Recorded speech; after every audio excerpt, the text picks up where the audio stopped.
أعوذ بالله من الشيطان الرجيم. بسم الله الرحمن الرحيم.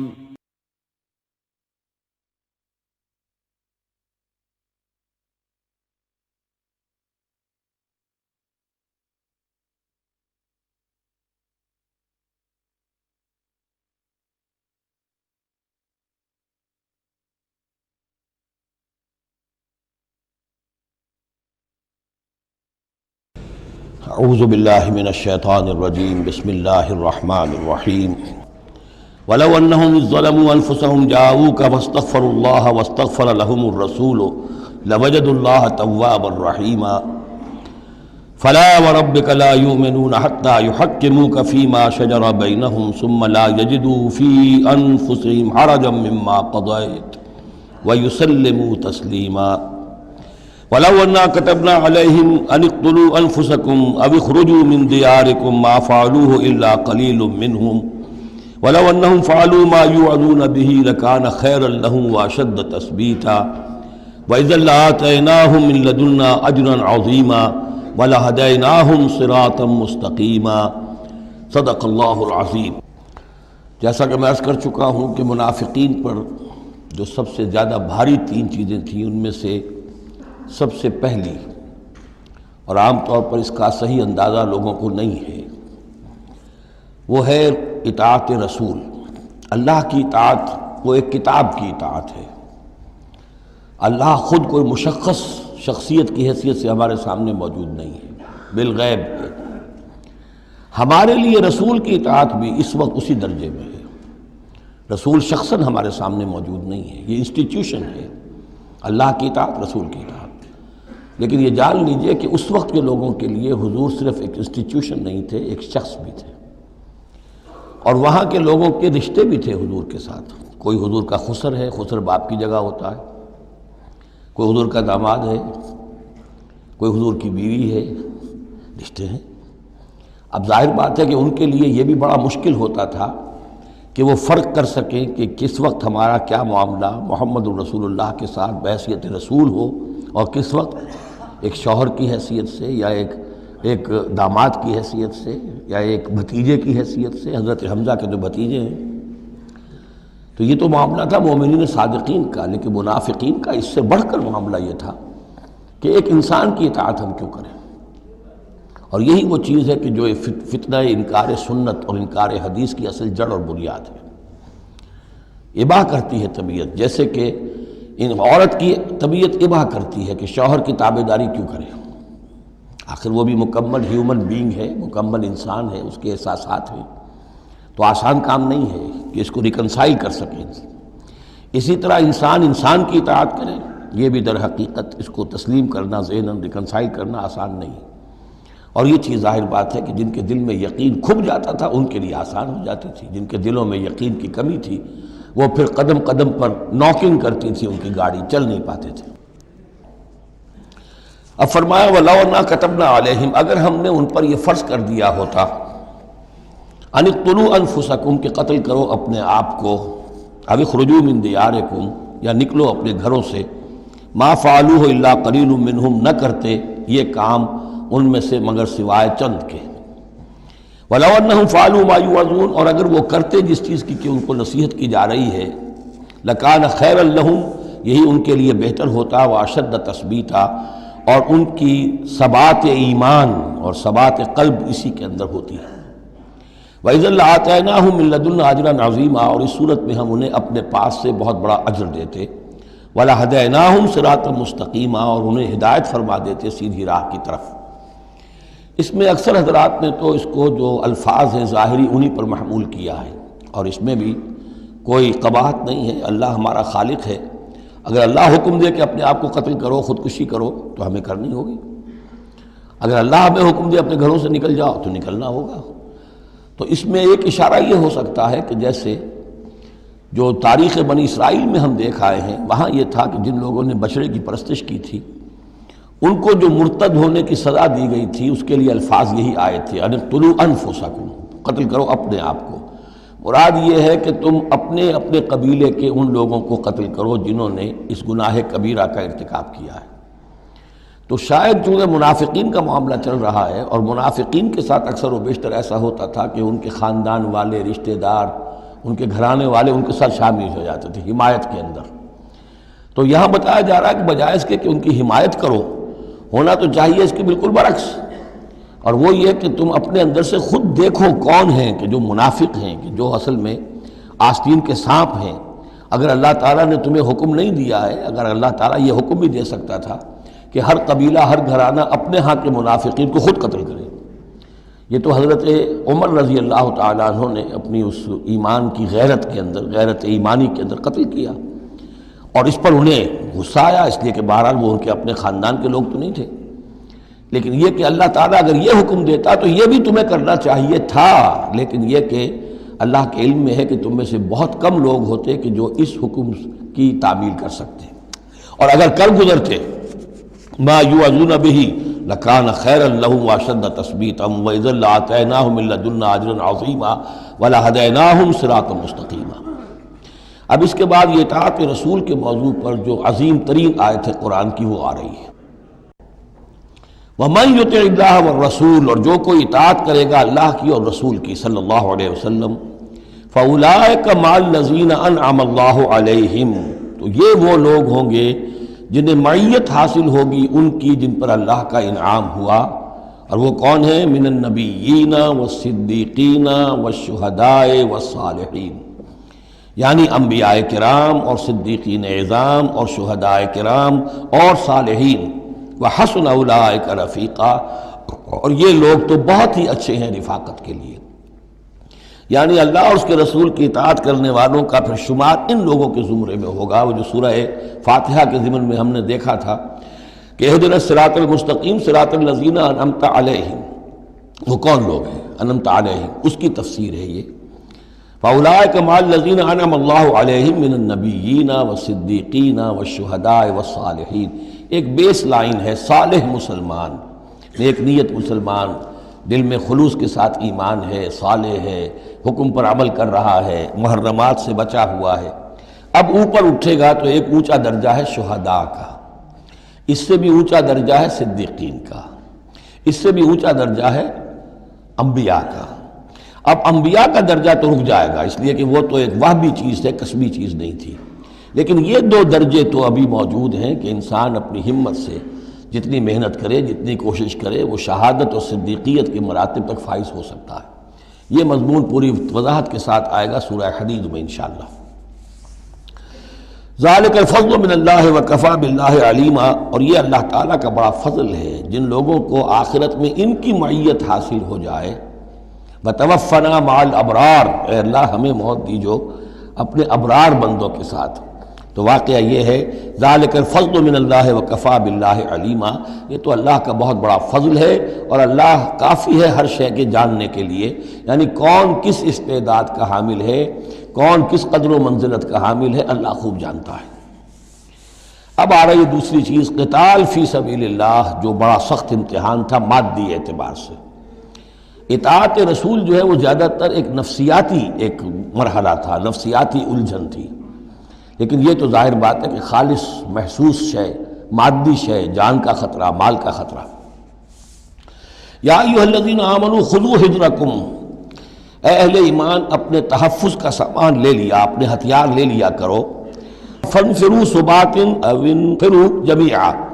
اس کے بعد خواہ تم ٹکڑیوں کی شکل میں نکلو اور خواہ فوج کی شکل میں، یعنی دو طرح کے معاملات ہوتے تھے۔ کبھی حضور صلی اللہ علیہ وسلم چھوٹے چھوٹے آپ گروپ بھیجتے تھے، جیسے کہ غزوہ بدر سے پہلے 8، کبھی یہ کہ پوری فوج لے کر جیسے غزوہ بدر میں آپ گئے، غزوہ احد میں آئے، تو ان میں سے جو شکل بھی ہو نکلو اللہ کی راہ میں۔ وَإِنَّ مِنْكُمْ لَمَن لَيُبَطِّئَنَّ، تم میں سے کچھ لوگ ایسے ہیں جو دیر لگا دیتے ہیں، تاخیر کرتے ہیں، حکم ہو گیا ہے نکلنا ہے، فلاں وقت ہے، کوچ ہوگا، اب وہ اس میں ڈھیل برت رہے ہیں، ابھی تیاری ہو رہی ہے، اور پھر بہانہ بنا دیں گے کہ بس ہم تیاری کر ہی رہے تھے، اب نکلنے ہی والے تھے، اور وہ منتظر رہتے ہیں کہ کوئی فیصلہ ہو چکے، تو اس وقت پھر ہم کہیں گے کہ ہم تو نکلنے والے تھے کہ یہ فیصلہ ہمیں پہنچ گیا کہ جنگ کا تو فیصلہ ہی ہو گیا۔ فَإِنْ أَصَابَتْكُمْ مُصِيبَةٌ، پھر اگر تمہیں کوئی مصیبت پیش آ جائے، اب بہرحال مسلمانوں کو جنگ میں نکلے ہیں تو کوئی تکلیف پیش آ جائے، کوئی نقصان ہو، کوئی وقتی طور پر ہزیمت ہو جائے، قال تو وہ کہے گا قد انعم اللہ علی اذ لم اکن معہم شہیدا، میں تو اللہ نے بڑا انعام کیا، بڑا کرم کیا، جو میں نہیں گیا، میں رہ گیا، میری فلاں جو ضرورت تھی وہ میرے لیے رحمت بن گئی، وہ میرا جو اونٹ گم ہوا تھا اس وقت کہیں وہ اگر میرے پاس موجود ہوتا تو میں بھی وہاں پر خراب ہوتا، یہ تو مجھ پر تو اللہ کا بڑا کرم ہوا ہے کہ میں اس جنگ میں، اس مارکے میں جانے سے بچ گیا۔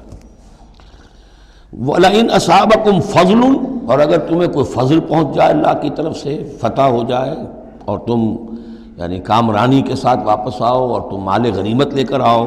من اللہ، اللہ کی طرف سے فضل مل جائے، لَيَقُولَنَّ، اس وقت پھر وہ حسرت کے ساتھ کہے گا كَأَن لَّمْ تَكُن بَيْنَكُمْ وَبَيْنَهُ مَوَدَّةٌ، بالکل ایسے جیسے تمہارے اور اس کے درمیان کوئی دوستی اور مروت اور مودت ہے ہی نہیں۔ یا لیتنی کنت معہم فافوز فوزا عظیما، ہائے کاش کہ میں بھی ان کے ساتھ گیا ہوتا تو یہ بڑی کامیابی مجھے بھی حاصل ہو جاتی۔ یہ ان کا کردار ہے جس کا کہ نقشہ کھینچ دیا گیا۔ فلیقاتل فی سبیل اللہ الذین یشرون الحیات الدنیا بالآخرہ، بس جو لوگ دنیا کی زندگی کو آخرت کے عوض فروخت کرنے کے لیے تیار ہیں انہیں لازماً قتال کرنا چاہیے اللہ کی راہ میں۔ فلیقاتل فی سبیل اللہ الذین یشرون الحیات الدنیا بالآخرہ، جنہوں نے تو یہ طے کر لیا ہے کہ ہم نے آخرت قبول کی، دنیا ہم دیتے ہیں۔ اب ان کے لیے تو پھر کوئی اس میں ہچکچاہٹ نہیں ہونی چاہیے، اگر انہوں نے واقعی یہ سودا اللہ سے کیا ہے تو پھر یہ کہ انہیں تو اللہ کی راہ میں جنگ کے لیے نکلنا چاہیے۔ وَمَن يُقَاتِلْ فِي سَبِيلِ اللَّهِ، اور جو کوئی بھی اللہ کی راہ میں قتال کرے گا، فَيُقْتَلْ أَوْ يَغْلِبْ، اب دو ہی امکانات ہیں، وہ قتل ہو جائے یا غالب ہو جائے، فتح مند ہو کر واپس آئے یا وہیں شہید ہو جائے، فَسَوْفَ نُؤْتِيهِ أَجْرًا عَظِيمًا، دونوں حالتوں میں ہم انہیں بہت بڑا اجر عطا فرمائیں گے۔ وَمَا لَكُمْ لَا تُقَاتِلُونَ فِي سَبِيلِ اللَّهِ، اب یہ خاص طور پر جو خاص قتال کے لیے ترغیب دلائی جا رہی ہے وہ ایسے لوگوں کے لیے کہ جو مختلف علاقوں میں مسلمان تھے، کہ جو پھنسے ہوئے تھے، ان میں کمزور بھی تھے، ان میں خواتین بھی تھیں، بیمار بھی تھے، بوڑھے تھے، جو ایمان تو لے آئے لیکن یہ کہ وہ ہجرت کے قابل نہیں تھے، تو وہ اپنے اپنے علاقوں میں ہیں، اپنے اپنے قبائل میں ہیں، وہاں ان کے اوپر ظلم ہو رہا ہے، انہیں ستایا جا رہا ہے، انہیں مارا جا رہا ہے، پرسیکیوٹ کیا جا رہا ہے، تو خاص طور پر ان کی نصرت کے لیے نکلنا اور ان کو جان چھڑانا اور ان کو بچا کے لے کر آنا، یہ کام تو ایسا ہے کہ جس میں غیرت ایمانی کا بہت ہی شدید تقاضا ہے، اور میں تو سمجھتا ہوں کہ غیرت انسانی کا بھی تقاضا ہے۔ وَمَا لَكُمْ لَا تُقَاتِلُونَ فِي سَبِيلِ اللَّهِ، میں کیا ہو گیا، کیوں قتال نہیں کرتے اللہ کی راہ میں، وَالْمُسْتَضْعَفِينَ، اور ان کمزور لوگوں کے لیے جو مغلوب بنا دیے گئے ہیں، من الرجال، مردوں میں سے، والنساء، اور عورتوں میں سے، والولدان، اور بچوں میں سے، الذین یقولون، جو یہ کہہ رہے ہیں، دعائیں کر رہے ہیں، ربنا اخرجنا من هذه القرية الظالم اهلها، اے ہمارے پروردگار ہمیں نکال اس بستی سے جس کے رہنے والے لوگ ظالم ہیں، واجعل لنا من لدنك وليا، اور ہمیں اپنے پاس سے کوئی ہمارا ولی، حمایتی، مددگار بنا دے، واجعل لنا من لدنك نصيرا، اور ہمارے لیے خاص اپنے فضل سے کوئی مددگار بھیج دے۔ اب ان کی جو یہ آہ و بکا ہے وہ بھی تمہیں آمادہ نہیں کر رہی کہ ان پر ظلم ہو رہا ہے، ان پر ستم ڈھائے جا رہے ہیں، اور تم جو ہے اپنے گھروں سے نکلنے کے لیے تیار نہیں ہو۔ یہ کن سے خطاب ہو رہا ہے؟ جن کے ہاں اسلام قائم ہو چکا تھا، ان سے خطاب ہو رہا ہے۔ ہم اپنے گھر میں اسلام قائم کر نہیں سکتے، یہاں پر کوئی جد و جہد نہیں کہ اسلام آ جائے، ہمارے ہاں کفر کا نظام چل رہا ہے، تو ہم تو مخاطب ہی نہیں اس کے۔ مخاطب اہل ایمان ہیں، اور اہل ایمان کا فرض کیا ہے؟ پہلے اپنے گھر کو درست کرو، پہلے اپنے ملک کے اندر اسلام قائم کرو۔ قرآن کے سوا کوئی اور قانون چل رہا ہے، من لم یحکم بما انزل اللہ فاولئک هم الکافرون ومن لم یحکم بما انزل اللہ فاولئک هم الظالمون ومن لم یحکم بما انزل اللہ فاولئک هم الفاسقون۔ ظالم، فاسق اور کافر اور مشرک تو ہم خود ہیں۔ تو یہ آیت اپنی جگہ ہے، ہر چیز کو اس کے کانٹیکسٹ کے اندر رکھنا چاہیے۔ الذین آمنوا یقاتلون فی سبیل اللہ، جو لوگ ایمان والے ہیں وہ قتال کرتے ہیں اللہ کی راہ میں۔ والذین کفروا یقاتلون فی سبیل الطاغوت، اور جو لوگ کافر ہیں وہ بھی قتال کر رہے ہیں، جنگ تو وہ بھی کر رہے ہیں، ابو جہل بھی تو لشکر لے کر آیا تھا، وہ طاغوت کی راہ میں قتال کر رہے ہیں۔ فقاتلوا اولیاء الشیطان، تو قتال کرو، جنگ کرو شیطان کی ساتھیوں سے، شیطان کے حمایتیوں سے، حزب الشیطان سے۔ ان کید الشیطان کان ضعیفا، یقیناً شیطان کی چال بڑی کمزور ہے، دکھائی دیتی ہے بڑی زوردار، بڑی باروب، لیکن یہ کہ اگر مرد مومن کھڑے ہو جائیں تو پھر اس کے اندر معلوم ہو جاتا ہے کہ پھسپسی چال ہے۔ الم تر الی الذین قیل لهم کفوا ایدیکم واقیموا الصلاۃ وآتوا الزکاۃ، ذرا تم نے دیکھا نہیں ان لوگوں کی طرف جن سے کہا گیا تھا کہ اپنے ہاتھوں کو بندھے رکھو، روکے رکھو، اور نماز قائم کرو اور زکوٰۃ دو۔ یہ ہے کہ جو مکے کے اندر حکم تھا 12 برس تک، مکے میں جب مسلمانوں پر ظلم و ستم توڑا جاتا تھا،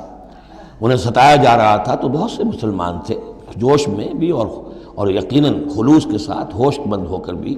کہ ہمیں اپنے ان بھائیوں کی مدد کرنی چاہیے۔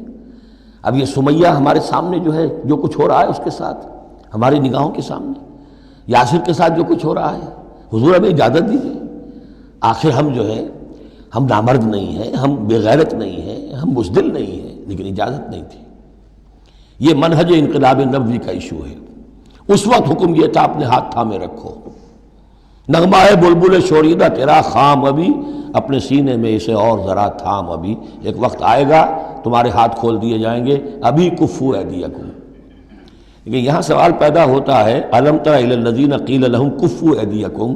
یہ فعل مجہول ہے، کہا کس نے تھا؟ مکی قرآن میں یہ آیت موجود نہیں ہے، وہاں بھی یہ حکم تھا محمد الرسول اللہ صلی اللہ علیہ وسلم کا، حضور نے روکا۔ یہ آیت تو اتر رہی ہے مدنی قرآن میں، سورہ نساء میں، تو معلوم ہوا کہ اس وقت بھی وہ حضور کا حکم تھا جس کو کہ اللہ نے وہ اون کیا ہے، اللہ کی طرف سے تھا یہ۔ تو وہی یہ جلی تو ہوتی ہے، وہی یہ خفی بھی ہوتی ہے، یا حضور کے جس اجتہاد کو اللہ تعالیٰ اس کو تقریر کہیں گے، جیسے حضور کی حدیث ہم کہتے ہیں، ایک آپ کا قول ہے، ایک فعل ہے، ایک تقریر ہے۔ کوئی کام آپ کے سامنے کیا گیا، آپ نے اسے روکا نہیں، تو گویا کہ ایک طرح سے آپ کی طرف سے ریکگنیشن مل گئی کہ وہ بھی جائز ہے، یقیناً غلط ہوتا تو حضور روک دیتے۔ اسی طرح اللہ تعالیٰ کی کتاب ہے، وحی جلی ہے، وہ آ رہی ہے، لیکن حضور کا وحی خفی بھی ہے حضور کو جو آ جاتی ہے، اور ایک یہ کہ حضور خود اجتہاد کر رہے ہیں، اس کو اگر اللہ نے روکا نہیں تو وہ گویا اللہ کی تقریر ہو گئی، اور وہ بھی اللہ ہی کی طرف سے ہو گیا، اور وہ بھی گویا کہ اللہ نے اون کر لیا۔ تو اب یہ بھی ہو سکتا ہے کہ وحی خفی کے ذریعے سے اللہ نے مکی دور میں حضور کو یہ حکم دیا ہو کہ جو ہے یہاں نقل ہوا ہے، اور یہ بھی ہو سکتا ہے یہ حضور کا اپنا اجتہاد ہو اور اس کو اللہ تعالیٰ نے قبول کیا ہو۔ الم تر الی الذین قیل لهم کفوا ایدیکم واقیموا الصلاۃ وآتوا الزکاۃ، اب یہاں محذوف ہے، اس وقت تو کچھ لوگ بڑے زور شور سے کہتے تھے ہمیں اجازت ہونی چاہیے ہم جنگ کریں، لیکن اب کیا حال ہوا؟ فلما کتب علیہم القتال، جب ان پر جنگ فرض کر دی گئی، اذا فریق منہم یخشون الناس کخشیۃ اللہ او اشد خشیہ، تو اب یہ دیکھنے میں آ رہا ہے کہ ان میں سے کچھ لوگ انسانوں سے اس طرح ڈر رہے ہیں جیسے اللہ سے ڈرنا چاہیے، بلکہ اس سے بھی زیادہ ڈر رہے ہیں۔ اب ظاہر بات ہے یہ وہ مکے کے مہاجرین نہیں ہیں، یہ اصل میں وہی منافقین مدینہ جو ہے ان کا حال ہے، لیکن کنٹراسٹ دکھانے کے لیے جو اس دور کی بات تھی اس کے مقابلے میں اس کو لے آیا گیا کہ اصل ایمان تو وہ تھا، اور یہ جو کچھ ہے شکل یہ تو پھر کمزوری ہے اور نفاق کی علامت ہے۔ وَقَالُوا رَبَّنَا لِمَا كَتَبْتَ عَلَيْنَا الْقِتَالَ، اور وہ کہتے ہیں کہ پروردگار یہ ہم پر تو نے کیوں فرض کر دی جنگ، لولا اخرتنا الی اجل قریب، ابھی اے پروردگار کچھ اور عرصے کے لیے، کچھ دیر کے لیے اور کیوں نہ مؤخر کیا اس کو۔ قل متاع الدنیا قلیل، اے نبی کہہ دیجئے دنیا کا ساز و سامان یہ بہت حقیر سی شے ہے، والآخرۃ خیر لمن اتقی، آخرت بہت بہتر ہے اس کے لیے جو تقویٰ کی روش اختیار کرے، ولا تظلمون فتیلا، اور تم پر دھاگا بھر بھی کوئی ظلم نہیں ہوگا، حق تلفی نہیں ہوگی، تمہارے جو بھی اعمال ہیں، انفاق ہے، قتال ہے، جو بھی اللہ کی راہ میں ایثار ہے، بھرپور تمہیں اس کا اجر و ثواب دے دیا جائے گا۔ اینما تکونوا یدرککم الموت، اب ظاہر بات ہے کہ قتال سے جی چرانے میں اصل سبب کیا تھا؟ موت کا خوف، اب اس کو کھولا جا رہا ہے جو ان کے دل کے اندر ہے۔ اینما تکونوا یدرککم الموت، جہاں کہیں بھی ہوگے موت تو تمہیں آ لے گی، پا لے گی۔ وَلَوْ كُنْتُمْ فِي بُرُوجٍ مُشَيَّدَةٍ، خواہ تم بڑے مضبوط فورٹیفائڈ قلعوں کے اندر اپنے آپ کو جا کر محصور کر لو، بروج قلعے کے لیے آتا تھا، مشیدہ بہت مضبوط۔ وَإِن تُصِبْهُمْ حَسَنَةٌ يَقُولُوا هَٰذِهِ مِنْ عِندِ اللَّهِ، ان منافقین کا ایک اور طرز عمل دیکھیے، اگر مسلمانوں کو کوئی اچھی شے مل گئی، کوئی فتح ہو گئی، کوئی اور خیر آ گیا، حضور کی تدبیر کے اچھے نتائج نکل آئے، تو اسے حضور کی طرف منسوب نہیں کرتے تھے. کیا کہتے تھے؟ ان تصیبہم حسنۃ یقولوا ھذہ من عند اللہ، بڑا اللہ کا فضل ہوا اور اللہ کا کرم ہوا، اللہ نے کیا ہے. وَإِن تُصِبْهُمْ سَيِّئَةٌ، اگر کوئی تکلیف آ گئی، کوئی مصیبت آ گئی، یقولوا ھذہ من عندک، اے محمد آپ کی وجہ سے ہوا ہے، یا آپ نے یہ غلط اقدام کیا، آپ نے یہ فیصلہ کر لیا کہ کھلے میدان میں جا کے جنگ کریں گے، ہم نے تو مشورہ دیا تھا آپ کو، آپ کی بھی رائے یہی تھی کہ مدینے کے اندر محصور ہو کر جنگ کریں. خیر آ گئی تو اللہ کی طرف سے، اور اگر تکلیف آ گئی تو اے محمد آپ کی طرف سے. قل کل من عند اللہ، کہہ دیجئے یہ سب چیزیں، خیر ہو، شر ہو، تکلیف ہو، آسانی ہو، مشکل ہو، جو بھی صورت میں سب اللہ کی طرف سے ہیں.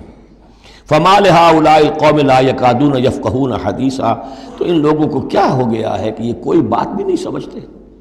ان کی مت بالکل ماری جا چکی ہے. اب یہاں جو اگلی آیت ہے اس کے بارے میں کافی قول ہیں، لیکن جو میرے نزدیک راجح ہے وہ میں بیان کر رہا ہوں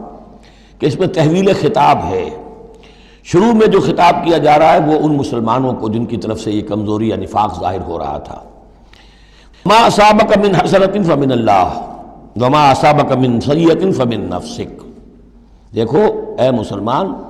جو بھی کوئی خیر تمہیں ملتا ہے تمہیں یہی کہنا چاہیے اللہ کی طرف سے، اگرچہ خیر بھی اللہ کی طرف سے اور شر بھی اللہ کی طرف سے. یہ تو جو ہمارے ایمان کا ہے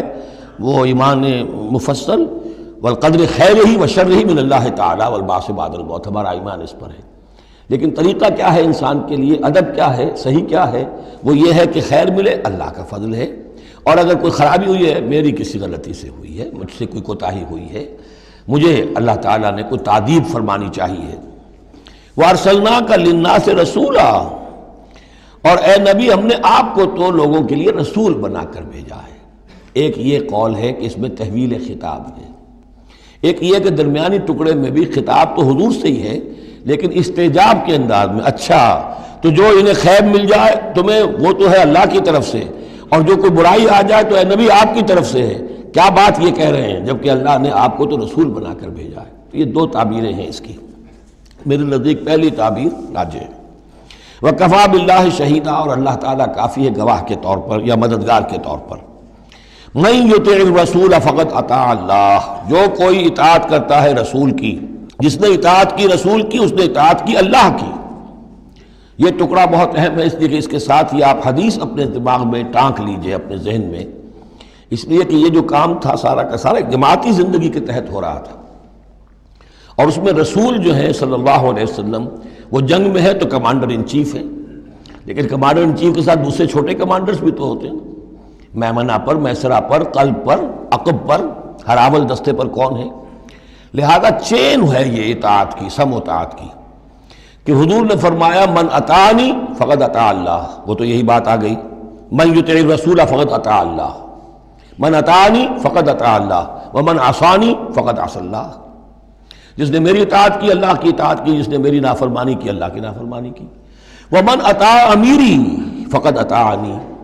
جس نے میرے مقرر کردہ امیر کی اطاعت کی اس نے میری اطاعت کی. ومن عصى امیری فقد عصانی، اور جس نے میرے معین کردہ امیر کی مخالفت کی یا اس کی نافرمانی کی اس نے میری نافرمانی کی. تو یہ چین چلے گی اوپر سے نیچے تک. جو بھی جماعت ہوگی، لشکر ہوں گے، اس میں جو ہے رینکس ہوں گے، اس میں کارڈرز ہوں گے، اسی طریقے سے یہ سم و طاعت جو ہے اس کی ایک زنجیر چلتی چلی جائے گی. ومن تولیٰ فما ارسلناک علیہم حفیظا، اب جو اس سے منہ موڑ دیں، روگردانی کریں، تو اے محمد صلی اللہ علیہ وسلم ہم نے آپ کو ان پر داروغہ بنا کر یا ذمہ دار بنا کر نہیں بھیجا ہے. وہ پھر اپنا معاملہ اللہ کے ہاں جا کر وہ خود اس کا محاسبہ جو ہے فیس کریں گے. وَيَقُولُونَ طَاعَةٌ، اور ان منافقوں کا حال یہ ہے کہ آپ کے سامنے تو کہتے ہیں طاعہ، ٹھیک ہے آپ نے جو فرمایا قبول ہے، ہم اس پر عمل کریں گے. فَإِذَا بَرَزُوا مِنْ عِنْدِكَ، جب آپ کے پاس سے جاتے ہیں، بَيَّتَ طَائِفَةٌ مِّنْهُمْ غَيْرَ الَّذِي تَقُولُ، اور اب ان میں سے ایک گروہ جو ہے وہ جا کر ایسے مشورے آپس میں شروع کر دیتا ہے جو خلاف ہے اس کے جو وہ وہاں کہہ کر گئے ہیں. سامنے تو ہو گئی، بعد میں جا کر جو ہے ریشہ دوانی، سازش. واللہ یکتب ما یبیتون، اور اللہ لکھ رہا ہے، نامہ اعمال ان کا تیار ہو رہا ہے، وہ جو بھی مشورے کرتے ہیں. فاعرض عنہم، تو اے نبی ان سے اعراض کیجئے، ان کو دفع کیجئے، چشم پوشی کیجئے، یہ کوئی نقصان نہیں پہنچا سکیں گے. اس میں بھی مصلحت یہ ہے کہ ابھی ان کے خلاف اقدام کرنا خلاف مصلحت ہے. جیسے ایک دور میں فرمایا گیا کہ ابھی فافو وصفحو، ان یہودیوں کو ذرا ابھی ان کی شرارتوں پر نکیر نہ کیجئے، جو کہہ رہے ہیں صبر کیجئے، اس لیے کہ ابھی اسی کے اندر مصلحت ہے کہ ابھی یہ محاذ نہ کھولا جائے. اسی طرح ان کے بارے میں کہا کہ آرزنو، ابھی ذرا کچھ عرصے کے لیے، یہاں الفاظ تو نہیں ہے وہ عرصے کے لیے، لیکن نتیجے کے طور پر، اس لیے کہ غزوہ تبوک کے بعد پھر حضور نے ان پر گرفت شروع کی. تو وقت آ گیا کہ اس کے بعد ان کے پردے چاک کر دیے گئے. جو پردے پڑے رہے تھے اب تک، وہ پردے اٹھا دیے گئے تھے. فَأَعْرِضْ عَنْهُمْ وَتَوَكَّلْ عَلَى اللَّهِ، اور آپ اللہ پر توکل کیجئے. وَكَفَىٰ بِاللَّهِ وَكِيلًا، اللہ کافی ہے سہارے کے طور پر. یعنی ان کی یہ ریشہ دوانیاں، ان کے یہ مشورے، ان کی یہ سازشیں، یہ سب جو ہے پادر ہوا ہیں، اور یہ سب نسیہ منسیہ ہو جائیں گی، آپ فکر نہ کیجئے. افلا یتدبرون القرآن، تو کیا یہ لوگ قرآن پر تدبر نہیں کرتے؟ پڑھتے تو ہیں. میں نے آپ سے کہا نا، نمازیں تو وہ پڑھتے تھے. جو بھی منافق تھا اسے اس وقت نماز تو پڑھنی پڑتی تھی، ورنہ تو مسلمان نہ مانا جاتا. آج تو مسلمان مانے جانے کے لیے نماز ضروری نہیں ہے، اس وقت تو ضروری تھی. بلکہ عبداللہ ابن ابی تو پہلی صف میں ہوتا تھا، اور جمعے کے روز تو خاص طور پر حضور کے خطبے سے پہلے کھڑا ہو جاتا تھا اور اعلان کرتا تھا، لوگوں توجہ سے سنو، یہ اللہ کے رسول ہیں، اپنی چودراہٹ کے اظہار کے لیے کہ میں یہاں کا چودھری ہوں. تو وہ نمازیں تو پڑھتے تھے، قرآن سنتے تھے، لیکن افلا یتدبرون القرآن، قرآن پر تدبر نہیں کرتے. یہ قرآن ان کے سروں پر سے گزر رہا ہے، یا ان کے ایک کان سے داخل ہو کر دوسرے کان سے نکل رہا ہے. وَلَوْ كَانَ مِنْ عِنْدِ غَيْرِ اللَّهِ، اگر یہ اللہ کے سوا کسی اور کے پاس سے آیا ہوتا، لَوَجَدُوا فِيهِ اخْتِلَافًا كَثِيرًا، تو اس میں بہت سے تضادات وہ پاتے. اس پر غور کرو گے، یہ بڑا مربوط کلام ہے، اس کا پورا فلسفہ جو ہے بہت منطقی طور پر مربوط ہے، اس کے اندر کہیں کوئی تضاد نہیں ہے. وَإِذَا جَاءَهُمْ أَمْرٌ مِّنَ الْأَمْرِ، انہی منافقین کا ایک اور روش، جب ان کے پاس کوئی خبر پہنچتی ہے کسی بات کی، من الامن او الخوف، امن کے بارے میں یا خوف کے بارے میں، کہیں سے خبر آ گئی کہ فلاں قبیلہ چڑھائی کرنے کی تیاری کر رہا ہے، حملہ کرے گا، اذاعوا بہ، تو وہ اس کو پھیلا دیتے ہیں، نشر کر دیتے ہیں، عام کر دیتے ہیں، تاکہ لوگوں میں خوف اور ہراس پیدا ہو جائے. یہ اسی سے اذاع کا لفظ آج کل بنا ہوا ہے، ریڈیو کو، نشر کو، براڈ کاسٹنگ کے لیے یہ لفظ ہے عربی کا، جدید عربی کا. اذاعۃ الجمہوریۃ المتحدۃ العربیہ، یہ جو ریڈیو ہے، this radio of United Arab republic, یہ میں سنا کرتا تھا کبھی، شیخ عبد الباسط عبد الصمد کی قرات ہوا کرتی تھی مصر سے، تو وہ اذاعۃ الجمہوریۃ المتحدۃ العرب، تو یہ جو ہے وہ اذاع اب نشر کرنے کے لیے، اذاعوا بہ، وہ اس کو نشر کر دیتے ہیں. وَلَوْ رَدُّوهُ إِلَى الرَّسُولِ، اگر وہ اس کو لوٹاتے رسول کی جانب کہ حضور یہ خبر آئی ہے، اس طرح کی اطلاع آئی ہے، وَإِلَىٰ أُولِي الْأَمْرِ مِنْهُمْ، یا جو اور اولي الامر ہے، بہرحال اوس کے سردار ہیں، سعد ابن عبادہ ہیں، ان تک بات پہنچا دیں، اس خزرج کے سردار، یا اوس کے سردار ہیں سعد ابن معاذ، ان تک پہنچا دیں. اگر یہ کرتے لَعَلِمَهُ الَّذِينَ يَسْتَنبِطُونَهُ مِنْهُمْ، تو یہ بات ان لوگوں کے علم میں آتی جو اس کا استنباط کر سکتے، نتیجہ نکال سکتے، کتنی بات صحیح ہے، اس کا نتیجہ کیا نکل رہا ہے، ہمیں کیا قدم اٹھانا چاہیے. اور جب انہوں نے وہ خبر ایسے ہی جو ہے پھیلا دی، تو اس کا نتیجہ کیا ہوگا کہ لوگوں میں ایک سراسیمگی پیدا ہو گئی، ایک فکر پیدا ہو گیا، جسے آپ کہتے ہیں دنیا میں ہو جاتا ہے، سنسنی سی پیدا ہو جاتی ہے. وَلَوْلَا فَضْلُ اللَّهِ عَلَيْكُمْ وَرَحْمَتُهُ، اور اگر اللہ کا فضل اور اس کی رحمت تمہارے شان میں حال نہ ہوتی، لَاتَّبَعْتُمُ الشَّيْطَانَ إِلَّا قَلِيلًا، تو تم سب کے سب شیطان ہی کی پیروی کرتے سوائے چند کے. فَقَاتِلْ فِي سَبِيلِ اللَّهِ، قتال کے ضمن میں غالباً میرے نزدیک قرآن مجید کی سخت ترین آیت یہ ہے، لیکن اس میں سختی لفظی نہیں ہے، معنوی ہے. فَقَاتِلْ فِي سَبِيلِ اللَّهِ، تو اے نبی آپ تو جنگ کریں اللہ کی راہ میں. لا تکلف الا نفسک، آپ پر کوئی ذمہ داری نہیں ہے سوائے اپنی ذات کے. وحرض المؤمنین، اہل ایمان کو جتنا بھی آپ اکسا سکے اکسا، اختیار تو نہیں، یعنی اگر کوئی اور نہیں نکلتا اکیلے نکلیے. جیسے کہ حضرت ابوبکر نے کہا بھی تھا، جب کہا گیا کہ مانعین زکوٰۃ کے معاملے میں نرمی کیجیے، کوئی نہیں میرا ساتھ دے گا، میں اکیلا جاؤں گا. یہ عظیمت. تو اے نبی آپ کو تو یہ کام کرنا، آپ کا تو فردی منصب ہی ہے، آپ کو ہم نے بھیجا اس لیے. هو الذی ارسل رسولہ بالہدی ودین الحق لیظہرہ علی الدین کلہ، آپ کو تو کرنا ہے. فقاتل فی سبیل اللہ لا تکلف الا نفسک، کوئی اور نہیں جا رہا ہے تو آپ پر ذمہ داری نہیں ہے۔ حرض المومنین، یہ حرض ضاد کے ساتھ ہے، ایک حرص ہے صاد کے ساتھ، ہارا صاد، حرص، طمع، کسی چیز کی لالچ۔ تحریص کے معنی ہو گئے کسی میں کسی شے کی ترغیب پیدا کرنا، لالچ پیدا کرنا، پرسویشن۔ حرض، یہ ضاد جو آیا ہے یہ ہے جیسے اکسانا، لوگوں کے جذبات کو جوش میں لانا، ایمان کے اندر ان کے جوش پیدا کرنا، یہ ہوگا یہ حرض، حرص سے یہ ضاد ایک نقطے سے بڑا فرق واقع ہوا ہے۔ وحرض المومنین عسى اللہ ان یکف باس الذین کفروا، ہو سکتا ہے یا امید ہے کہ اللہ تعالیٰ جلد ہی ان کافروں کی قوت کو روک دے، تھام لے۔ ان کی جنگ جو ابھی بڑی ان کی چلت پھرت ہو رہی ہے، ابھی یہ کچھ عرصے کی بات اور ہے، وہ وقت بس آیا چاہتا ہے کہ ان میں دم نہیں رہے گا۔ اس لیے کہ سن 5 میں، یوں سمجھیے یہ سن 4 میں نازل ہو رہی ہے سورہ نساء، سن 5 میں سورہ احزاب ہے، اور غزوہ احزاب کے بعد کہہ دیا تھا محمد رسول اللہ صلی اللہ علیہ وسلم نے کہ یہ آخری بار تھی کہ قریش ہم پر ہمراہ آور ہوئے۔ لن یغزوکم قریش بعد عامہم ھذا ولکنکم تغزونہم، اے مسلمانوں بس قریش کی بس ہو گئی ہے، اب وہ آئندہ کبھی تم پر حملہ آور ہونے کی ہمت نہیں کر سکتے، اب تو تم ان کے اوپر ان کے خلاف اقدام کرو گے۔ اس لیے 6 سال میں اگلے سال آپ نے سفر کیا عمرے کا، ٹریٹی ہو گئی، انا فتحنا لک فتحا مبینا، صلح حدیبیہ، اور اس کے بعد 7ویں سال میں اللہ تعالیٰ نے فتح خیبر عطا فرما دی، اور 8ویں سال میں مکہ فتح ہو گیا۔ وہ ایک کے بعد دوسری جو تالے ہیں وہ کھلتے چلے گئے، اور اسی وقت وہ پھر سورہ صف نازل ہو گئی تھی کہ اب وَأُخْرَىٰ تُحِبُّونَهَا نَصْرٌ مِّنَ اللَّهِ وَفَتْحٌ قَرِیب، یہ بھی غزوہ احزاب کے فوراً بعد نازل ہوئی کہ اے نبی بشر المومنین، اہل ایمان کو بشارت دے دیجئے کہ وہ سخت دور گزر گیا، اب اللہ کی طرف سے نصرت اور فتح تمہارے قدم چوما چاہتی ہے۔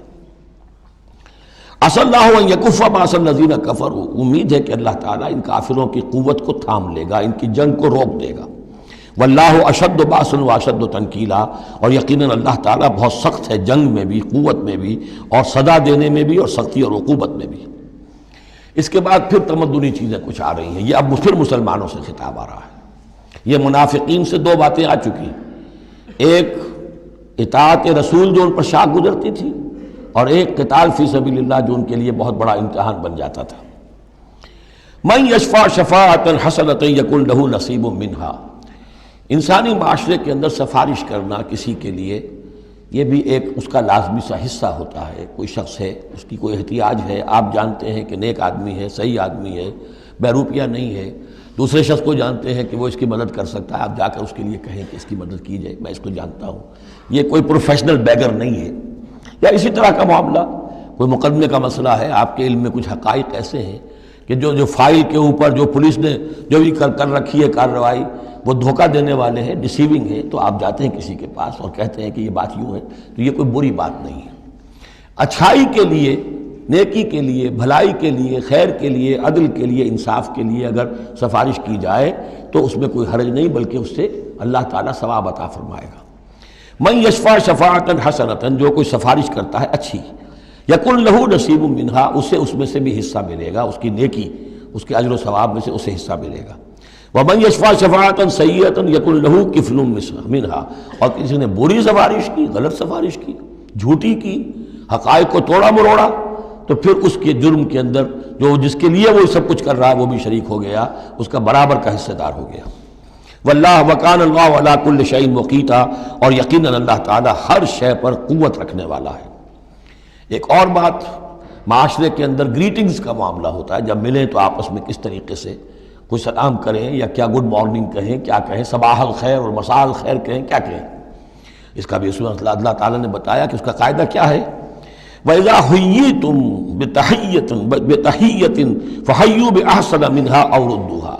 جب تمہیں کوئی دعا دی جائے، اصل میں عربوں کے ہاں چونکہ یہ رواج تھا حیاک اللہ، حیاک اللہ، حیاک اللہ، اللہ جو ہمارے ہاں سرائے کے علاقے میں حیاتی ہوئے، تمہاری عمر بڑھے، اللہ تعالیٰ عمر زیادہ کرے، تو یہ وہ انداز ان کا تھا کہ حیاک اللہ، تو اسی سے جو بھی گریٹنگز ہیں ان کے لیے لفظ تحیہ بن گیا ہے۔ اذا حییتم بتحیۃ، جب تمہیں کوئی دعا دی جائے تو پھر تم بھی دعا دو بأحسن منہا، اس سے بہتر۔ السلام علیکم کے جواب میں السلام علیکم ورحمۃ اللہ، اضافہ کر کے دیجئے، لوٹائیے. اور ردوہا، کم سے کم اتنی تو کرو کہ برابر جو ہے وہ بات اس کو لوٹا دو. ان اللہ کان علی کل شیء حسیبا، یقیناً اللہ تعالیٰ ہر چیز کا حساب کرنے والا ہے. یہ چھوٹی چھوٹی چیزیں بھی جو ہیں ان کی بھی اہمیت ہے، آداب ہیں. انسانی زندگی کے اندر اور معاشرتی زندگی میں حسن پیدا ہوتا ہے، اس سے آپس کی محبت پیدا ہوتی ہے. اللہ لا الہ الا ہو، اللہ وہ ہے کہ جس کے سوا کوئی معبود نہیں. لَيَجْمَعَنَّكُمْ إِلَىٰ يَوْمِ الْقِيَامَةِ لَا رَيْبَ فِيهِ، وہ لازماً جمع کرے گا تمہیں قیامت کے دن جس میں کوئی شک نہیں. وَمَنْ أَصْدَقُ مِنَ اللَّهِ حَدِيثًا، اور اللہ سے بڑھ کر اپنی بات میں سچا کون ہوگا. اب یہ منافقین سے پھر اگلی بات شروع ہو رہی ہے، اور یہ ہے تیسری بات، ہجرت. وہ لوگ کہ جو قدرت رکھنے کے باوجود، مقدرت رکھنے کے باوجود ہجرت نہیں کر رہے تھے. یعنی ایک تو وہ ہے جو بیمار ہیں، بوڑھے ہیں، راستہ نہیں چل سکتے، راستہ انہیں آتا نہیں ہے، عورتیں ہیں، ان کا معاملہ تو پہلے آ چکا، ان کے لیے تو تمہیں قتال کرنا چاہیے تاکہ انہیں چھڑاؤ وہاں سے. ایک وہ ہے جو کہ اپنے ان کافر قبیلوں کے اندر، اپنی ان بستیوں کے اندر آرام سے رہ رہے ہیں اور وہ ہجرت نہیں کر رہے، جبکہ ہجرت اب فرض کر دی گئی تھی. اور ہجرت فرض کیوں کر دی گئی تھی یہ بھی سمجھ لیجئے. اس لیے کہ جب حضور کی دعوت اور تحریک جو ہے وہ اس مرحلے میں آ گئی کہ اب قتال چاہیے، تو اب ظاہر بات ہے کہ جو آفینسو لینا ہے باطل کے خلاف، جو اقدام کرنا ہے، تو جتنی بھی اویلیبل طاقت ہے اسے ایک مرکز پہ آنا ضروری ہے. اگر منتشر پڑے رہی طاقت ساری تو پھر یہ ہے کہ وہ آپ کی کامیابی کا امکان کم ہے. اب تو جتنی بھی آپ کو مین پاور اللہ نے فراہم کی ہے اب تک، اس سب کو بلاؤ ایک مرکز پہ ہو تاکہ پوری قوت کے ساتھ ایک جگہ سے فیصلہ کن اقدام کیا جا سکے. یہ اس کی حکمت ہے. تو جو ہجرت ہوئی تھی پہلے مکی دور میں، جو حبشہ کی تھی، وہ آپشنل تھی، وہ تو صرف اجازت تھی ہجرت کی، اس کا حکم نہیں تھا. ہجرت مدینہ کا حکم تھا. اب جو لوگ ہجرت نہیں کر رہے ان کا ذکر ہے، ان منافقوں کا کہ جو اس بنا پر منافق قرار پائے کہ وہ ہجرت نہیں کر رہے. فَمَا لَكُمْ فِي الْمُنَافِقِينَ فِئَتَيْنِ، اور تمہیں کیا ہو گیا ہے ایسے منافقوں کے بارے میں. یہ بات آگے واضح ہو جائے گی کہ کن منافقین کا تذکرہ ہے. یہ تم دو گروہوں میں تقسیم ہو گئے ہو. یعنی کچھ لوگ ان کی حمایت کرتے، نہیں بھائی ٹھیک ہے کوئی بات نہیں، ان کے ساتھ کوئی نرمی ہونی چاہیے، آخر ایمان تو لائے تھے نا، اب نہیں ہجرت کر سکے. اور کچھ لوگ جو ہے وہ اللہ کے حکم کے معاملے میں سختی سے عمل کرنا چاہتے ہیں. تو اے مسلمانوں تمہیں کیا ہو گیا، ان کے بارے میں دو گروہوں میں کیوں تقسیم ہو گئے ہو. واللہ ارکسہم بما کسبوا، اللہ نے تو ان کے کرتوتوں کے سبب ان کو الٹ دیا. یعنی ان کا ہجرت نہ کرنا در حقیقت ثبوت ہے اس بات کا کہ ایمان سلب ہو گیا ان کا. ہاں کوئی مجبوری ہوتی، عذر ہوتی تو بات اور تھی. اتریدون ان تہدوا من اضل اللہ، کیا تم چاہتے ہو کہ ان کو ہدایت دے دو جن کی کہ گمراہی پر اللہ کی طرف سے مہر تصدیق ثبت ہو چکی ہے. وَمَن يُضْلِلِ اللَّهُ فَلَن تَجِدَ لَهُ سَبِيلًا، اور جس کی گمراہی پر اللہ کی طرف سے آخری مہر تصدیق ثبت ہو چکی ہو پھر تم اس کے لیے کوئی راستہ نہ پاؤ گے. وَدُّوا لَوْ تَكْفُرُونَ كَمَا كَفَرُوا، یہ لوگ جو ان کے بارے میں نرمی کی باتیں کر رہے ہیں، بڑی چکنی چپڑی باتیں، یہ چاہتے ہیں کہ جیسے انہوں نے کفر کیا تم بھی کرو. فَتَكُونُونَ سَوَاءً، تاکہ تم برابر ہو جاؤ. بلی کی دم کٹ گئی، وہ چاہتی ہے سب بلیوں کی دمیں کٹ جائیں. فَلَا تَتَّخِذُوا مِنْهُمْ أَوْلِيَاءَ، تو اب ان کو اپنا دوست مت سمجھو، اپنا حمایتی مت جانو. حَتَّى يُهَاجِرُوا فِي سَبِيلِ اللَّهِ، جب تک کہ وہ ہجرت نہ کرے اللہ کی راہ میں. یہ گویا کہ اب لٹمس ٹیسٹ ہے ان کے ایمان کا. ہجرت نہیں کرتے تو گویا کہ مومن نہیں ہے، منافق ہے. وَإِن تَوَلَّوْا، اور اگر وہ پیٹ موڑ لیں، ہجرت نہ کریں، فَخُذُوهُمْ، پکڑو انہیں، وَاقْتُلُوهُمْ، قتل کرو انہیں، حیث وجدتموہ، جہاں پاؤ. یعنی پھر وہ کافروں کے حکم میں ہے، چاہے وہ کلمہ پڑھتے ہوں. لیکن اگر ہجرت نہیں کر رہے ہیں، جو ہجرت فرض کر دی گئی ہے ان پر، اگر وہ نہیں کر رہے ہیں تو گویا کہ وہ کافروں کے حق میں ہیں، اسی کے حکم میں ہیں. انہیں پکڑو، قتل کرو جہاں پاؤ. وَلَا تَتَّخِذُوا مِنْهُمْ وَلِيًّا وَلَا نَصِيرًا، ان میں سے کسی کو بھی اپنا ولی اور مددگار مت بناؤ. إِلَّا الَّذِينَ يَصِلُونَ إِلَىٰ قَوْمٍ، اب اس میں استثناء ہے. ایک ایسے قبیلے میں اس قسم کے منافق مسلمان موجود ہیں کہ جن سے آپ کی صلح ہے، قبیلے کی قبیلہ صلح، تو ظاہر بات ہے کہ اس صلح کو وہ یہ صلح ان کو بھی کور کر رہی ہے جو اس میں ہے منافق. إِلَّا الَّذِينَ يَصِلُونَ إِلَىٰ قَوْمٍ بَيْنَكُمْ وَبَيْنَهُمْ مِيثَاقٌ، سوائے ان کے کہ جن کا تعلق ہو ایک ایسی قوم سے، ایسے قبیلے سے کہ جن کے اور تمہارے درمیان کوئی معاہدہ ہے. اور یا دوسری شکل کیا ہے، اور جاؤکم حسرت صدورہم، یا ایسے لوگ بھی ہوتے تھے جو آئے تمہارے پاس اور ان کے دل جو ہیں بڑے تھوڑے ہو گئے ہیں، تنگ ہو گئے ہیں، ان یقاتلوکم او یقاتلوا قومہم، ان میں اتنی جرأت نہیں رہی ہے کہ وہ آپ کے ساتھ ہو کر اپنی قوم کے خلاف لڑے یا اپنی قوم کے ساتھ ہو کر آپ کے خلاف لڑے مسلمانوں۔ اب چونکہ انسانی معاشرے میں ہر سطح کے لوگ ہوتے ہیں اور ہر حال میں رہے ہیں، ہر دور میں رہے، ہر دور میں رہیں گے، تو یہ گویا کہ یہ تو مینول آف ریولوشن ہے، ریولوشنری اسٹرگل کے اندر اس طرح کی سچویشنز آئیں گی، ہر قسم کے انسان ہوں گے۔ کچھ ایسے کمزور لوگ تھے وہ کہتے تھے بھائی ہمارے لیے لڑنا بھڑنا مشکل نہیں ہے، نہ مشکل ہے، نہ تو ہم اپنی قوم کے ساتھ ہو کر مسلمانوں سے لڑیں گے، نہ مسلمانوں کے ساتھ ہو کر اپنی قوم سے لڑیں گے۔ ان کے بارے میں بھی کہا کہ ان کو بھی دفع کرو، ان کو بھی قتل نہ کرو، ان کو بھی چھوڑ دو، ان کی بھی جاں بخشی کرو۔ تو دو استثناء آ رہے ہیں، ایک تو استثناء کن سے ہے کہ جن کے ساتھ، جن کے قبیلے کے ساتھ تمہارا معاہدہ ہے اس کے منافقین کے اوپر وہ حکم نہیں آئے گا خذوہم وقتلوہم حیث ثقفتموہم کہ انہیں پکڑو اور قتل کرو جہاں پاؤ۔ دوسرے وہ ہے کہ جو یہ کہہ دیں کہ حضور ہمیں بس یہ قبول کر لیجئے، ہم نہ آپ کے ساتھ ہو کر وہ اپنے قوم سے لڑ سکتے ہیں، یہ ہمت ہمارے اندر نہیں ہے، نہ یہ ہے کہ ہم وعدہ کرتے ہیں کہ آپ کے خلاف اپنی قوم کی کبھی مدد کریں گے۔ تو فرمایا وَلَوْ شَاءَ اللَّهُ، اگر اللہ چاہتا لَسَلَّطَكُمْ عَلَيْكُمْ فَلَقَاتَلُوكُمْ، یہ بھی تو ہو سکتا تھا کہ اللہ انہیں تمہارے خلاف مسلط کر دیتا اور وہ تمہارے خلاف قتال کرتے۔ فَإِنِ اعْتَزَلُوكُمْ فَلَمْ يُقَاتِلُوكُمْ، اب اگر انہوں نے تمہیں چھوڑ دیا اور تم سے جنگ نہیں کر رہے ہیں، وَأَلْقَوْا إِلَيْكُمُ السَّلَامَ، اور تمہاری طرف وہ صلح پیش کر رہے ہیں، فَمَا جَعَلَ اللَّهُ لَكُمْ عَلَيْهِمْ سَبِيلًا، تو ایسے لوگوں کے خلاف اقدام کرنے کی اللہ نے تمہیں اجازت نہیں دی ہے۔ تو سمجھتے جائیے اس بات کو کہ جو منافق ہیں ان میں سے عام قاعدہ یہ ہے کہ اب جو بھی اقدام ان کے خلاف ہوگا انہیں پکڑو اور قتل کرو، وہ کافروں کے حکم میں ہے اگر وہ ہجرت نہیں کر رہے۔ اللہ یہ نمبر ایک کہ ان کے قبیلے سے تمہارا معاہدہ ہے تو وہ کور کر جائے گا ان کو۔ دوسرا یہ کہ وہ آ کر اگر یہ کہہ دے کہ ہم نیوٹرل ہو جاتے ہیں بالکل، تب بھی انہیں چھوڑ دو۔ تیسرا ایک اور کیا، ستجدون آخرین، تم پاؤ گے ایک اور قسم کے لوگوں کو، یریدون ان یامنوکم و یامنوا قومہم،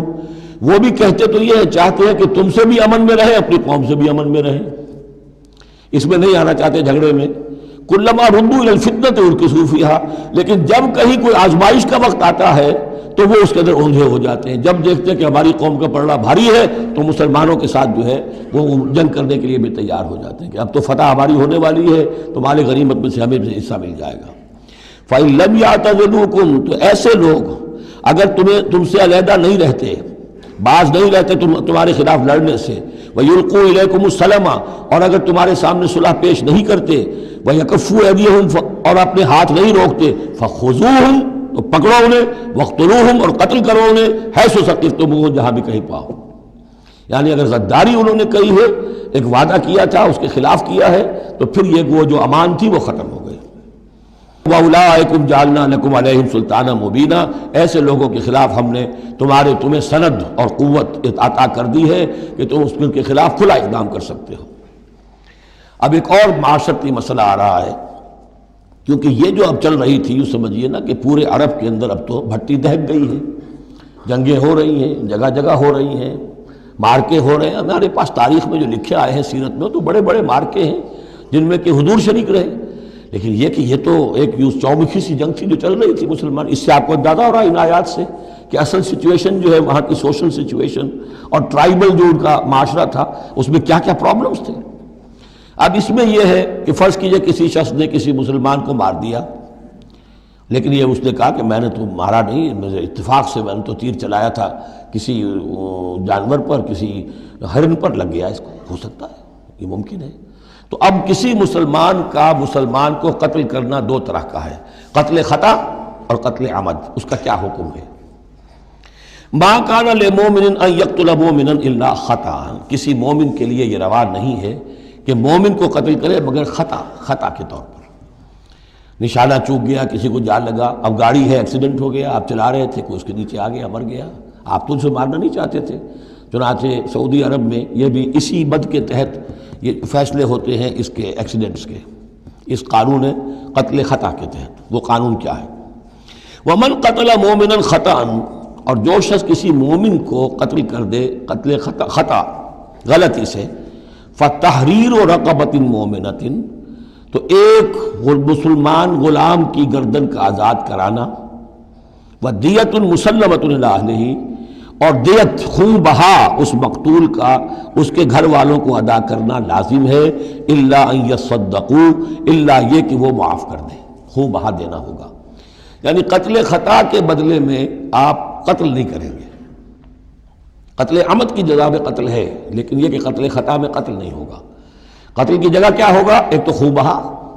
اور نمبر دو یہ کہ یہ جو گناہ ہو گیا تم سے سرزد، اس کے لیے گناہ کے اثر کو ختم کرنے کے لیے اللہ نے ایک حق اپنا رکھ دیا کہ ایک غلام کو آزاد کرو۔ فَإِن كَانَ مِن قَوْمٍ عَدُوٍّ لَكُمْ، اور اگر وہ مسلمان تھا ایک ایسے قبیلے سے کہ جو تمہارا دشمن قبیلہ ہے، تھا مسلمان اور تمہارے ہاتھوں مارا گیا ہے غلطی سے، وَهُوَ مُؤْمِنٌ، تھا وہ خود مومن، فَتَحْرِيرُ رَقَبَةٍ مُؤْمِنَةٍ، تو پھر صرف ایک مسلمان آزاد کا ایک گردن چھڑا دینا کافی ہوگا، کیونکہ کافر قبیلے کا آدمی تھا، اب اس کو اگر دیت دی جائے گی تو کافر کو پہنچ گئی، وہ تو اس کے گھر والے کافر ہیں، دیت یہاں معاف ہو گئی، لیکن یہ ہے کہ اس کو جو ایک غلام کو آزاد کرنا جو اللہ کا حق تھا وہ برقرار رہے گا۔ وَإِن كَانَ مِن قَوْمٍ بَيْنَكُمْ وَبَيْنَهُم مِيثَاقٌ، اور اگر وہ ہو ایسے قوم سے، ایسے قبیلے سے کہ تمہارے اور اس کے درمیان، اس کے قبیلے کے درمیان معاہدہ ہے، فَدِيَةٌ مُسَلَّمَةٌ، تو پھر وہی حکم آ جائے گا کہ دیت بھی دینی پڑے گی، حوالے کرنی ہوگی،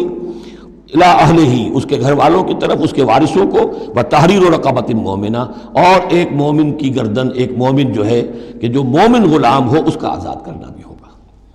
فَمَن لَّمْ يَجِدْ، تو جو یہ نہ پائے، یعنی یہ جو اب دو حق ہو گئے، ایک ہے دیت، وہ تو مقتول کے جو ورثہ ہے ان کا ہے، اس میں تو معافی نہیں ہو سکتی، البتہ اللہ نے جو رکھا ہوا ہے کہ ایک مومن غلام کو آزاد کیا جائے، اگر کسی کے اندر اتنی مقدرت نہیں ہے تو اللہ نے نرمی کر دی اپنے حق میں، فَمَن لَّمْ يَجِدْ فَصِيَامُ شَهْرَيْنِ مُتَتَابِعَيْنِ، جس کے پاس اتنا پیسہ نہیں ہے کہ کوئی مسلمان غلام کو خریدے اور آزاد کرے، تو وہ 2 مہینے کے پے بپے متواتر روزے رکھے، توبۃ من اللہ، یہ اللہ کی طرف سے اس کے جرم کا کفارہ بن جائے گا، اس کے توبہ کے قبول کا ذریعہ بن جائے گا، وَكَانَ اللَّهُ عَلِيمًا حَكِيمًا، اور یقیناً اللہ تو علیم اور حکیم ہے۔ اب آ رہا قتل عمد، وَمَن يَقْتُلْ مُؤْمِنًا مُتَعَمِّدًا،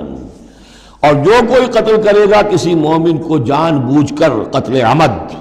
فَجَزَاؤُهُ جَهَنَّمُ خَالِدًا فِيهَا، اس کا بدلہ تو جہنم ہے جس میں وہ ہمیشہ ہمیشہ رہے گا، وَغَضِبَ اللَّهُ عَلَيْهِ، اور اللہ تعالیٰ کا غضب اس پر ہوگا،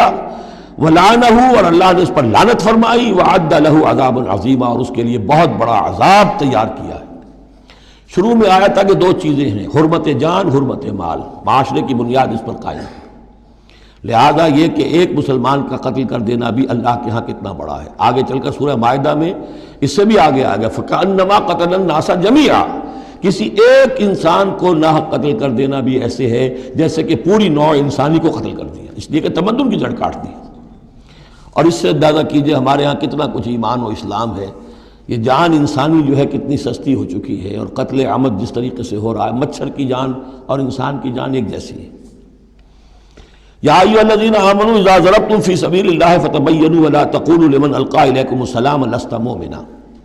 اب اس آیت کو بھی آپ سمجھیں گے اسی پس منظر میں کہ یہ چومکھی جنگ چل رہی ہے، ہر جگہ ہو رہا ہے معاملہ،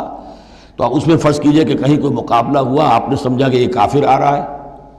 جب آپ اس کے قریب آئے، اسے مارنے لگے، قتل کرنے لگے، اس نے کلمہ پڑھ دیا میں تو مسلمان ہوں، اب کیا کریں گے؟ اس کا حکم دیا جا رہا ہے۔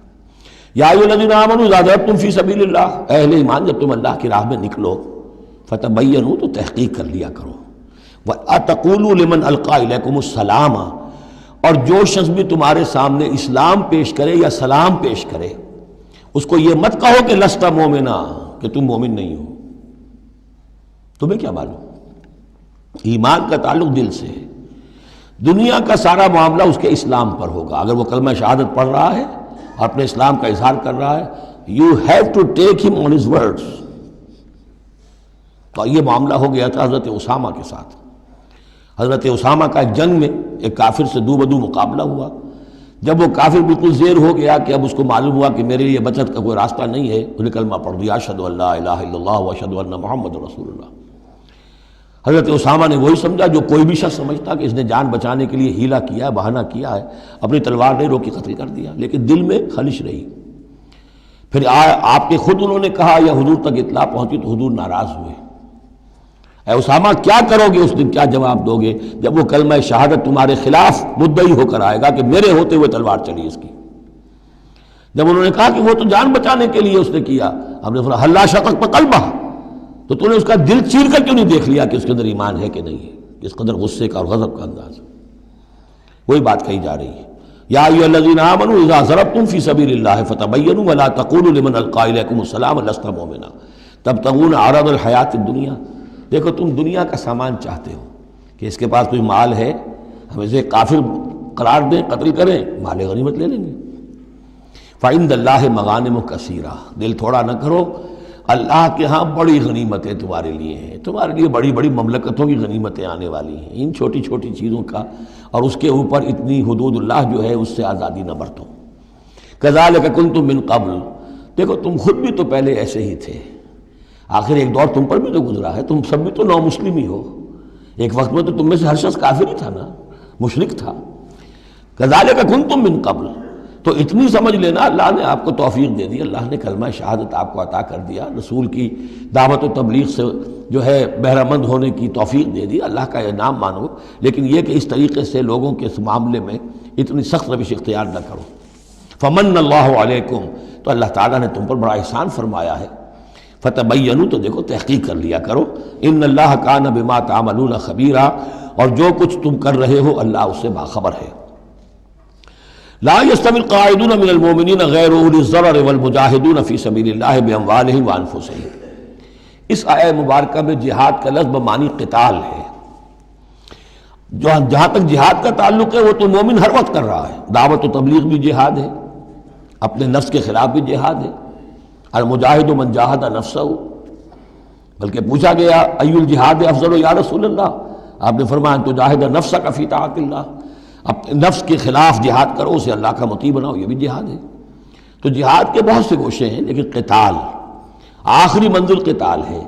اور یہ بھی ان تین جوڑوں میں سے ہے کہ جو ایک دوسرے کی جگہ پر الفاظ آ جاتے ہیں، مومن و مسلم، نبی اور رسول، جہاد اور قتال۔ لا یستوی القاعدون من المؤمنین، برابر نہیں ہے اہل ایمان میں سے بیٹھ رہنے والے، یعنی جو کہ قتال فی سبیل اللہ کے لیے نہیں نکلتے، غیر اولی الضرر، جبکہ ان کو کوئی عذر نہیں ہے، اگر کوئی اندھا ہے اور وہ نہیں نکل رہا کوئی حرج نہیں، کوئی لنگڑا ہے چل نہیں سکتا ہے وہ نہیں نکلتا کوئی حرج نہیں، یہ بعد میں آ جائے گا، لیکن جن کو کوئی ایسا عذر نہیں ہے پھر وہ بیٹھے رہیں۔ اور یہ بھی نوٹ کر لیجئے کہ نفیر عام پہلی مرتبہ ہوئی ہے صرف غزوہ تبوک میں سن 9 ہجری میں جا کر، اس سے پہلے پرسویشن تھی، نکلو اللہ کی راہ میں، نکلو اللہ کی راہ میں، نکلو اللہ کی راہ میں، لازم ہر ایک کے لیے نہیں تھا، قتال فی سبیل اللہ آپشنل تھا، لہذا اس کے اوپر کسی سے نکیر بھی نہیں ہوتی تھی، نہیں گیا کوئی نہیں گیا ٹھیک ہے، لیکن پھر یہ کہ جو غزوہ تبوک میں نہیں گئے ان سے ایکسپلینیشن کال کی گئی، ان کو سزائیں بھی دی گئیں وغیرہ وغیرہ۔ تو اب چونکہ آپشنل تھا لہذا وہاں پر یہ تو نہیں کہا جا سکتا تھا کہ اب ان کو پکڑو اور ان کو سزا دو، لیکن یہ بتایا جا رہا ہے، اس لیے حرض المومنین کا لفظ آیا تھا کہ آپ پوری طرح اکسائیے ان کو، آمادہ کیجئے، لیکن ظاہر بات ہے کہ یہ اس میں ابھی آپشن ہے۔ لیکن برابر نہیں ہے وہ لوگ جو بیٹھ رہے ہیں اور جنہیں کوئی عذر نہیں، والمجاہدون فی سبیل اللہ باموالہم وانفسہم، اور وہ لوگ جو اللہ کی راہ میں جہاد کے لیے قتال کے لیے نکلے ہیں اپنی جانوں اور مال کے ساتھ۔ فضل اللہ المجاہدین باموالہم وانفسہم علی القاعدین درجہ، اللہ نے فضیلت دی ہے مجاہدین کو جو اپنے مال اور جان سے جہاد کرنے والے ہیں، بیٹھ رہنے والوں پر ایک بہت بڑا درجہ، درجتاً یہ جو تنکیر آئی ہے برائے تفخیم ہے، بہت بڑا درجہ۔ وَكُلًّا وَعَدَ اللَّهُ الْحُسْنَىٰ، اور چونکہ یہ فرض نہیں، نفیر عام نہیں، لہذا فرمایا گیا سب کے لیے اللہ کی طرف سے اچھا وعدہ ہے، جو نہیں نکلا چونکہ ابھی وہ فرض ہے نہیں، لازم کیا نہیں گیا ہے، تو ان کے لیے بھی اللہ تعالیٰ کی طرف سے اگر انہوں نے اتنی ہمت نہیں کی ہے، وہ کم تر مقام پر قانے ہو گئے تو ٹھیک ہے، لیکن اللہ تعالیٰ کی طرف سے ان کے اوپر کوئی گرفت نہیں ہوگی۔ وَكُلًّا وَعَدَ اللَّهُ الْحُسْنَىٰ وَفَضَّلَ اللَّهُ الْمُجَاهِدِينَ عَلَى الْقَاعِدِينَ أَجْرًا عَظِيمًا، لیکن فضیلت دی ہے اللہ تعالیٰ نے مجاہدین کو بیٹھ رہنے والوں پر اجر عظیم، درجات منہ ومغفرۃ ورحمہ، یہ درجات ہوں گے اللہ کی طرف سے اور اس کی طرف سے مغفرت اور رحمت، وَكَانَ اللَّهُ غَفُورًا رَحِيمًا، اور یقیناً اللہ تعالیٰ غفور الرحیم ہے۔ إِنَّ الَّذِينَ تَوَفَّاهُمُ الْمَلَائِكَةُ ظَالِمِي أَنفُسِهِمْ، اب یہ آ گئے وہ لوگ کہ جو عذر کے بغیر وہ ہجرت نہیں کر رہے تھے، اپنے گھروں میں بیٹھے ہوئے اپنی قوم میں یا مکے میں۔ ان الذین توفاہم الملائکۃ ظالمی انفسہم، یقیناً وہ لوگ کہ جو وفات دیں گے انہیں فرشتے اس حال میں کہ وہ اپنی جانوں پر ظلم کر رہے تھے، یعنی ہجرت نہیں کی تھی انہوں نے، رسول کے حکم کی اطاعت نہیں کی تھی، آخر موت تو آنی ہے، تو جب فرشتے ان کی روح قبض کرتے ہیں، قالوا فیما کنتم، تو وہ ان سے کہتے ہیں یا کہیں گے یہ آپ کس حال میں تھے؟ آپ نے ایمان کا دعویٰ کیا، محمد رسول اللہ نے ہجرت کا حکم دیا، کیا ہوا آپ کو؟ کیوں آپ نے ہجرت نہیں کی؟ قالوا كنا مستضعفین فی الارض، تو وہ کہیں گے ہمیں دبا لیا تھا لوگوں نے، ہم مجبور ہو گئے تھے، کیا کریں، ہم معذور تھے۔ قالوا الم تکن ارض اللہ واسعہ، وہ فرشتے کہیں گے کیا اللہ کی زمین واسع نہیں ہے، وسیع نہیں ہے، کھلی نہیں ہے، کشادہ نہیں ہے،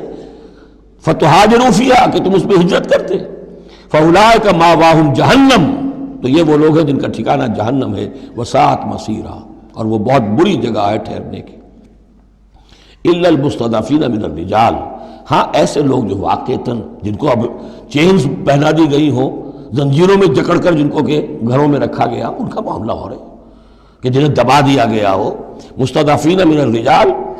والنساء، اور عورتیں، ان کے لیے تنہا سفر کرنا، ایسے بھی عورتیں تھیں جن تنہا ہجرت کی ہے لیکن ہر ایک کے لیے تو نہیں۔ والولدان، اور بچے،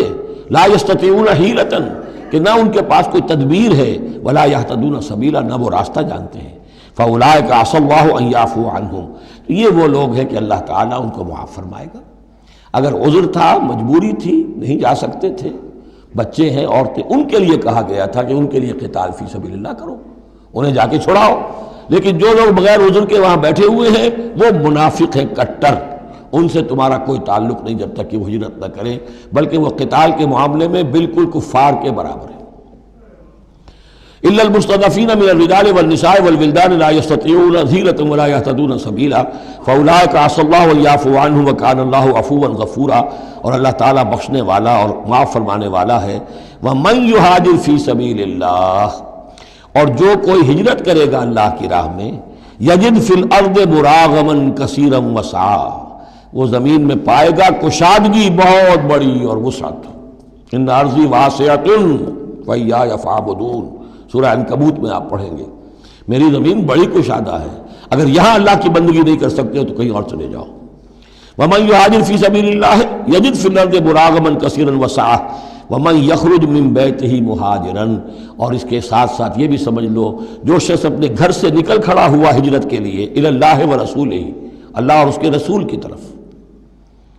دولت کے لیے نہیں۔ یہ حدیث نبوی جو ہے کہ ایک شخص وہ ہے جو ہجرت کرتا ہے کسی عورت سے نکاح کے لیے، ایک شخص وہ ہے جو دولت کے لیے کرتا ہے، وہ نہیں۔ فہجرتہم الی ما ہاجر الیہ، اس کی ہجرت اس پر شمار ہوگی۔ جس نے اللہ اور اس کے رسول کی طرف ہجرت کی خلوص نیت کے ساتھ، گھر سے نکل کھڑا ہوا، ثم یدرکہ الموت، پھر اسے موت نے آ لیا، وہ نہیں پہنچ سکا مدینہ منورہ، حضور کے قدموں تک رسائی نہیں ہو سکی، بمصطفیٰ برسا خویش راہ کے دی ہماؤست، اس تک نہیں ہو سکا، فقد وقع اجرہ علی اللہ، تو اس کا اجر اللہ کے ذمے ثابت ہو گیا۔ یعنی وہ نیت کر کے نکل آیا خلوص نیت کے ساتھ، اللہ اور اس کے رسول کے حکم سمجھ کر وہ نکل آیا ہے، دارالہجرت تک نہیں پہنچ پایا، درمیانی میں کہیں اس کی موت واقع ہو گئی، فقد وقع اجرہ علی اللہ، اللہ کے ذمے اس کا اجر جو ہے وہ اللہ کے ذمے ثابت ہے۔ وکان اللہ غفور الرحیم، اور یقیناً اللہ تعالیٰ غفور ہے، بخشنے والا، اور رحیم ہے، رحم فرمانے والا۔ بارک اللہ لی ولکم فی القرآن العظیم ونفعنی وإیاکم بالآیات والذکر الحکیم۔